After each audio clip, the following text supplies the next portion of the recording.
Olá, meus irmãos, bom dia, um prazer novamente reencontrá-los em mais um estudo da Palavra do Senhor em Escola Bíblica Dominical.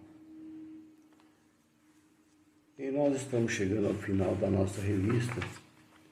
Nós tínhamos adotado, é a última lição hoje, os desafios da atualidade, onde nós vimos muitos temas polêmicos. São temas que a igreja não prega, você não ouve pastores pregar sobre esses temas que nós estudamos. São temas difíceis, mas também trouxe muito esclarecimento, principalmente para mim que estudei. E eu espero de todo o coração que tenha chegado aos corações de vocês também. Hoje é o último, vamos falar do cristão e a maldade.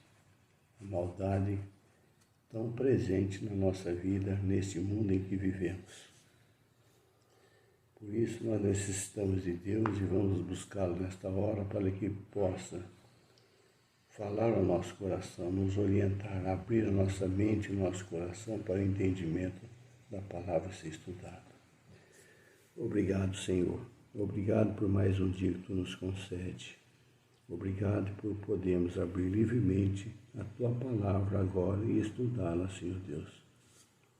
Por isso, o Teu Santo Espírito que habita em nós, que é o mestre do ensino, Senhor Deus, mostra-nos a compreensão e a extensão da maldade que está no mundo e mostra principalmente a salvação em Cristo Jesus para vencermos o mal, Senhor Deus. Obrigado pela Escola Bíblica Dominical da nossa igreja. Esteja abençoando todas as igrejas que proclamam que Jesus Cristo é o Senhor, de maneira, Pai, que todo o Teu povo seja abençoado. Fique conosco, meu Pai, em nome de Jesus. Amém. O texto básico da nossa revista está lá em Provérbios.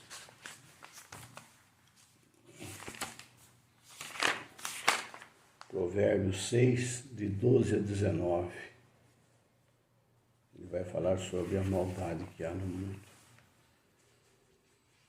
Porque o mal é uma realidade.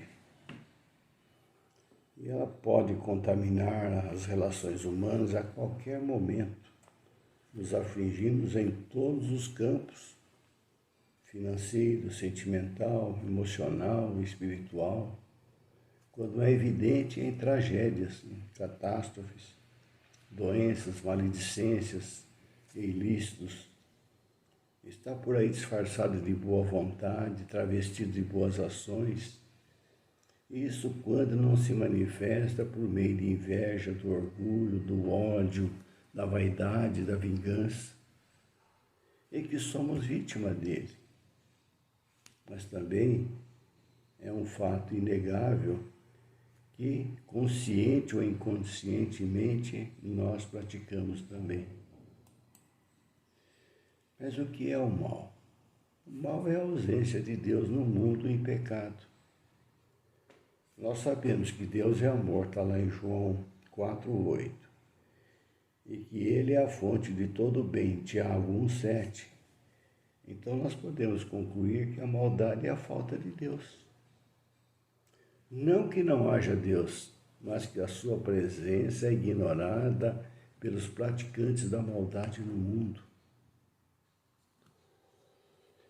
Uma coisa, meu irmão, quanto mais próximo de Deus, mais longe estamos do mal.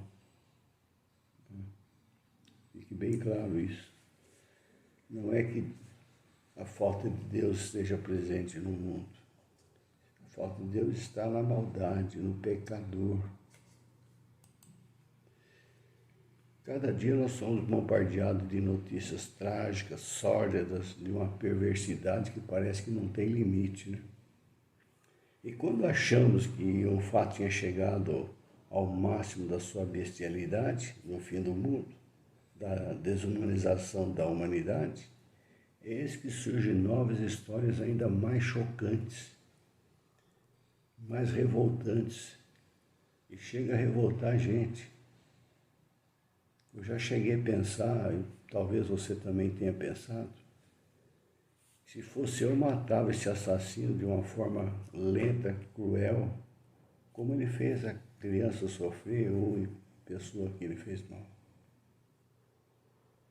Nós vivemos dias difíceis, vivemos e assistimos à multiplicação da maldade a todo instante.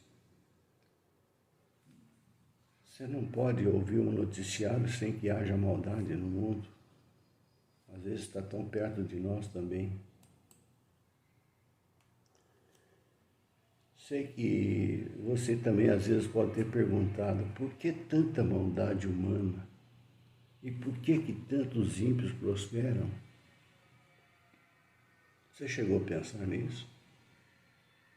Eu lhe digo uma coisa, é desilusão, meu irmão. É desilusão de quem não compreende a extensão da graça e a bondade de Deus. Neste mundo há quem pratique as mais variedades e insanidades. E as pessoas de bem lamentam as inquietações e as maldades sem fins. Lamento a falta de respeito aos valores sociais de humano. Mas a palavra de Deus afirma que os ímpios planejam iniquidades, ocultam planos bem traçados, visando a destruição de outros em nome de seus interesses. Salmo 64, 6. É possível viver no mundo sem conhecer o mal? Mas também quem poderia viver neste mundo sem Deus? Lá em Gênesis 6:5, Deus, na criação do mundo, ele fala assim: viu o Senhor que a maldade do homem se havia multiplicado na terra e era continuamente mal todo o desígnio de seu coração. Então a nossa natureza terrena, corrompida pelo pecado, vai nos acompanhar até o dia da nossa morte. Esta natureza está sempre disposta a inclinar-se para o mal.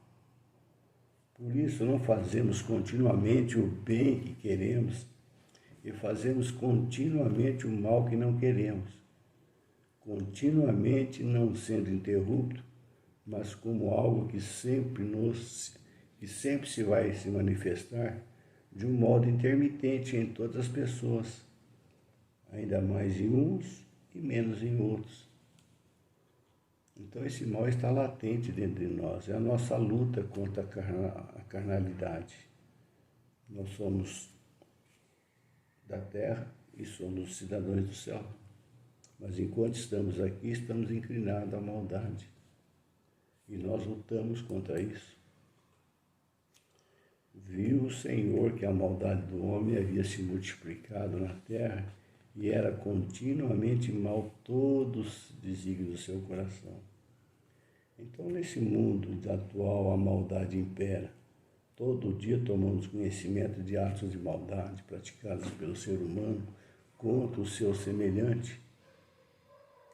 Do ponto de vista teólogo, a maldade é consequência do pecado arraigado no coração humano devido à queda. Então o pendor para o mal escraviza e leva o indivíduo a cometer toda a sorte de impiedades. Romanos 6,19 vai nos dizer isso. Essa maldade presente no mundo, ela é contagiosa. Se não fosse contagiosa, não estaria proliferando como tem proliferado. Veja o caso das corrupções. A corrupção nada mais era que uma maldade, porque desviar o dinheiro com a finalidade destinada a atender a população.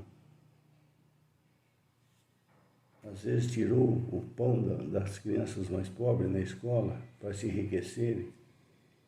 A bandidagem que é praticada, parece que há uma escola de bandidagem, de maldade, sendo formada. Então é pura maldade que está havendo. E essa continuidade é definida pela nossa incapacidade absoluta de permanecer na prática do bem em todo o tempo, por todos os dias de nossa vida.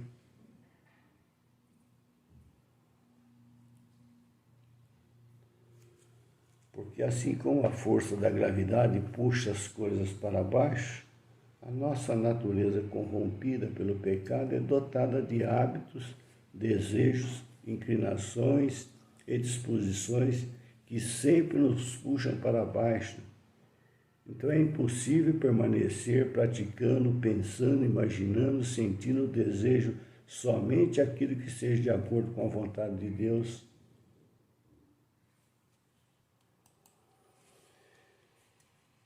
Mateus 24:12 diz: e por se multiplicar a iniquidade, o amor de muitos esfriará. A essência da maldade não é abstrata, não é remota, não é confusa. Refiro-me à derradeira essência como aquilo que está por detrás de todas as atitudes da maldade praticada por cada um de nós no dia a dia, nas coisas que nós fazemos, nas coisas que nós dizemos, nas coisas que nós pensamos. Para entendermos o que é maldade, precisamos de saber separar o fruto da maldade da fonte da maldade. Porque a raiz que está na origem desses atos é o que nos faz com que a maldade seja maldade. E na contramão da maldade estão os cristãos, que em meio a tudo isso, lutamos contra a maldade e que está dentro de nós. Quando falo da derradeira maldade é porque chego à conclusão que é um cúmulo que nem se pode ser maior ou menor. O que tem feito a maldade ao longo do tempo?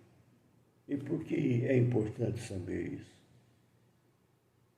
Apesar de estarmos no ministério na igreja, cujo coração é glorificar o nome de Deus, ou seja, dar a conhecer a sua glória, as suas suficiências, as suas maravilhas através do nosso culto a Ele, como pondo em prática a religião pura e sem mácula. Então é necessário falarmos sobre a derradeira essência da maldade para que todos nós possamos conhecer e identificá-lo em nós próprios e no mundo que nos rodeia. Se não soubermos e não identificarmos, como vão combatê-la? Quando as pessoas nos machucam e nos maltratam, como devemos responder? As ações dos outros são erradas, mas a vingança não é uma atitude cristã. E como podemos resolver o problema sem cair no pecado? Então, ao longo da vida, podemos fazer inimigos, mas essas pessoas não são os verdadeiros inimigos. Na verdade, a nossa luta é contra o mal, e não podemos vencer o mal fazendo mais mal. Somente podemos vencer o mal com o bem. Quando amamos o nosso inimigo, lembramos que eles também são pessoas como nós, que precisam de Jesus. Eles precisam mais de Jesus do que nós. Então nós vencemos o inimigo maior, que é o ódio, né? Quando nós escolhemos abençoar em vez de amaldiçoar e orar por quem nos faz mal, vencemos o pecado.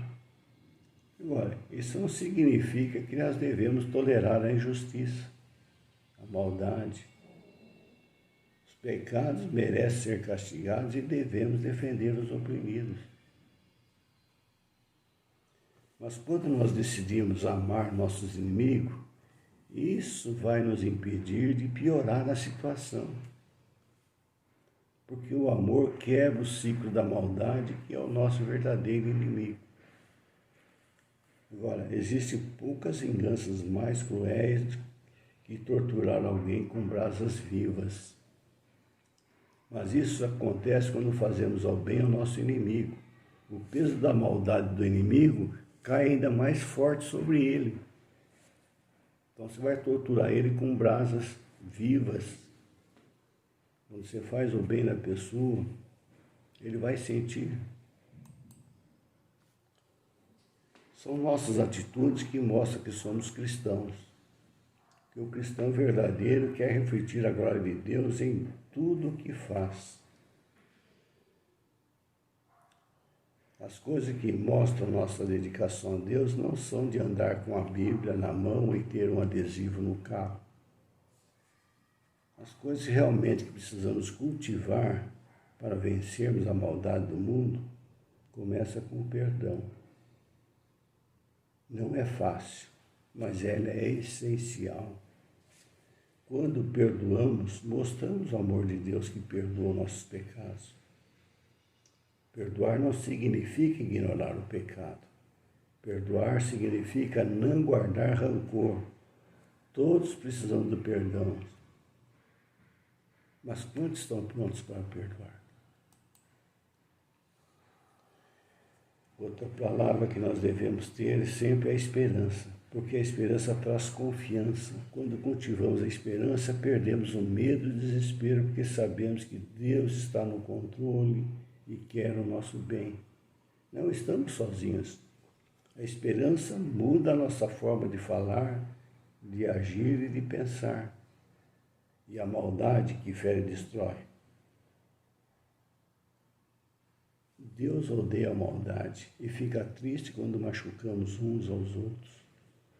Mas quando tratamos os outros com amor e sem malícia, refletimos o amor de Deus. A generosidade é o fruto do amor de Deus em nossos corações. Quem ama quer ajudar o seu próximo. Não podemos ser insensíveis às necessidades dos outros. Um gesto de generosidade pode fazer a grande diferença na vida de alguém. Paulo, em sua carta à igreja de Coríntios, disse que o homem realmente espiritual é caracterizado pelo amor em seus relacionamentos. Caracterizado por esse amor que está esfriando no coração de muitas pessoas, até daqueles que dizem amar a Deus. E aí que aparece a grande contradição, porque Jesus diz que devemos amar a Deus de todo o nosso coração e ao nosso próximo como a nós mesmos. Mas infelizmente isso não está acontecendo, a maldade está aumentando, o amor de muitos está esfriando, mas Jesus diz que aquele que perseverar até o fim será salvo. Deus é o nosso refúgio contra a maldade. Jó 1, 6 e 7, ele narra lá, no dia em que os filhos de Deus vieram apresentar-se perante o Senhor, veio também Satanás entre eles. Então perguntou o Senhor a Satanás, de onde vens? Satanás respondeu ao Senhor e disse, de rodear a terra e passear por ela. Então Satanás está solto, e ele não está atrás daqueles praticantes do mal, ele está atrás de nós. Ele quer minar a nossa santidade. Então o mal tem sua origem também espiritual, que é mais uma estratégia maligna de fazer-nos ignorar a sua existência. Então, meu irmão, não ignore o mal, não. Para vencer o mal é preciso saber que ele existe. Sabemos que todo o mal é personificado em Satanás, que é o nosso inimigo e é o opositor ao próprio Deus. Por isso odeia o bem e as pessoas amadas pelo Senhor. Voltando ao livro de Jó ainda, Jó 1, 6, 2, 1 e 2, ele relata lá que 2 vezes Jesus reuniu seus anjos e o diabo apareceu para se intrometer. Então isso revela como Satanás é persistente, afrontando o próprio Deus para perseguir os seus servos. Mas também nesse texto percebemos que todo mal se rende diante do poder divino. Efésios 6,12 fala lá que todo cristão deve saber que estamos em uma batalha espiritual contra as forças invisíveis. Então o diabo é a personificação do mal e tenta nos enganar para pensar que ele não existe. Alguns tipos de mal espiritual são o pecado, as perturbações espirituais, as possessões e a influência maligna. Mas não precisamos temer o mal espiritual. Tiago 4,7 fala, sujeitai-vos a Deus, mas resisti ao diabo e ele fugirá de vós. Somente Deus pode vencer o mal. O Senhor é maior que tudo e o seu amor é mais forte que qualquer força do universo. Jó sabia disso e superou todo o mal que sofreu, confiando na bondade divina, na bondade de Deus. Então, em um mundo de pessoas que vivem alienadas de Deus e depravados pelo pecado, Deus tem homens e mulheres que não se deixam ser vencidos pelo pecado. Pessoas que se humilham para dedicarem a imitar a Cristo. Então há um contraste bem radical aqui. A depravação total versus santidade. A vida do pecado, vida de luta contra o pecado.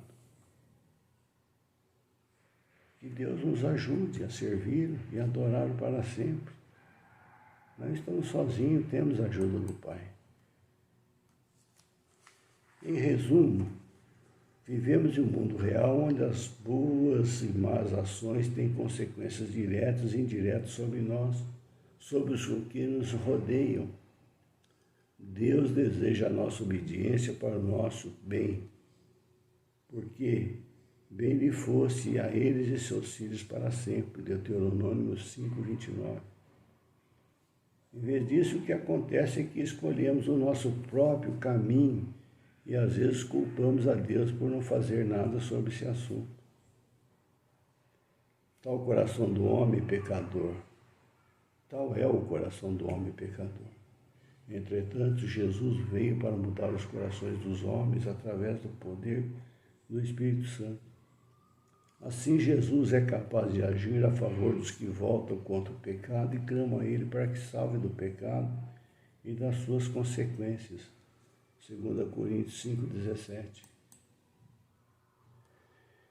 Então, Deus previne e restringe alguns atos de maldade. Este mundo seria muito pior se o Senhor não estivesse restringindo o mal. Ao mesmo tempo, Deus nos deu capacidade de escolher o bem e o mal. Quando escolhemos o mal, Ele permite que nós e os que nos rodeiam soframos as suas consequências. Ao invés de culpar e questionar Deus sobre seus motivos para não impedir o mal, nós deveríamos ocupar com a proclamação da cura do mal e suas consequências. Porque o livramento vem no tempo certo, meu irmão. Então devemos ter certeza que Deus não assiste passivamente e aparente triunfo do mal sobre o bem. Chegará um momento em que sua mão poderosa agirá para eliminar toda a maldade e fazer o bem triunfar. Olha Apocalipse 21:8, 22:11-12. Então, meus irmãos, diante dessa calamidade, dessa maldade que impera o mundo, que nos rodeia tão de perto, que a graça do Senhor Jesus Cristo, o amor puro de Deus, que abomina toda a maldade e a comunhão plena do Espírito Santo, seja presente em todos os irmãos. Amém? Seja persistente, firme nas suas convicções de fé, obedeça ao Senhor e o mal fugirá de vós. Deus os abençoe, meus irmãos. Até a próxima semana. E receba um abraço virtual que faz tempo que eu não dou para vocês. Até a próxima. Fiquem na paz.